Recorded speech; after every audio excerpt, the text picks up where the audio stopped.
এই বৃষ্টি ভেজা সন্ধ্যায় এক থালা চিকেন পকোড়া সাথে গ্রিন চাটনি থাকলে কিন্তু মন্দ হয় না। আর সেটা হয় যদি বাড়িতে বানানো, তাহলে তো আর কোনো কথাই নেই। চলো কিভাবে বানিয়েছি বলে দিই। আদা, রসুন, কাঁচা লঙ্কা, পেঁয়াজ, সাথে নিয়েছি বেশ কিছুটা কাঁচা গোবিন্দভোগ চাল। এটা কিন্তু আমি ভিজিয়ে রাখিনি। বলছি গোবিন্দভোগ চালটা কি কাজে দেবে। এটা মশলাটাকে ভালো করে মিক্সিতে বেটে নেওয়ার পর দিয়ে দিতে হবে কিছু গুঁড়ো মশলা। দিয়েছি লঙ্কার গুঁড়ো, জিরের গুঁড়ো, গোলমরিচের গুঁড়ো আর কর্নফ্লাওয়ার। সাথে হচ্ছে একটা গোটা ডিম, তার সাথে দিতে হবে পরিমাণ অনুযায়ী নুন আর রং। ভাঙা গোবিন্দভোগ চাল বাটা দেওয়াতে পকোড়াটা কিন্তু খুব ভালো মতো ক্রিস্পি হবে আর খেতেও কিন্তু অনেকটা টেস্টি হবে।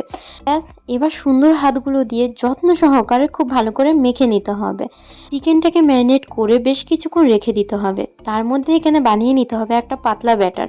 নিয়েছি বেসন, কর্নফ্লাওয়ার, লঙ্কার গুঁড়ো, জিরের গুঁড়ো, গোলমরিচের গুঁড়ো, সামান্য একটু নুন, সামান্য একটু জল দিয়ে এখানে ব্যাটারটাকে গুলিয়ে নিতে হবে।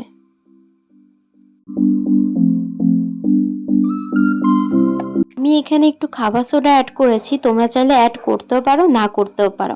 ব্যাস, তারপরে কড়াই গরম বসিয়ে একদম ডুবো তেলে একটুখানি সময় নিয়ে ভেজে নিলেই আমাদের গরম গরম chicken pakora already ready.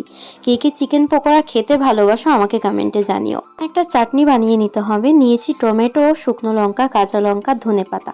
Tomato, কাঁচা লঙ্কা, শুকনো লঙ্কাটাকে আমি খুব ভালো করে সিদ্ধ করে নিয়েছিলাম, তারপরে বেটে নিয়েছি মিক্সিতে। ব্যাস, আমাদের চিকেন পকোড়া অলরেডি রেডি। তোমাদের কেমন লাগলো অবশ্যই কমেন্টে জানিও। ফেসবুক থেকে দেখে থাকলে পেজটাকে ফলো করো, ইউটিউব থেকে দেখে থাকলে চ্যানেলটিকে সাবস্ক্রাইব করো। তোমরা সবাই সুস্থ থেকো, ভালো থেকো। নতুন ভিডিওতে তোমাদের সাথে দেখা হবে। ততক্ষণের জন্য টাটা, বাই বাই।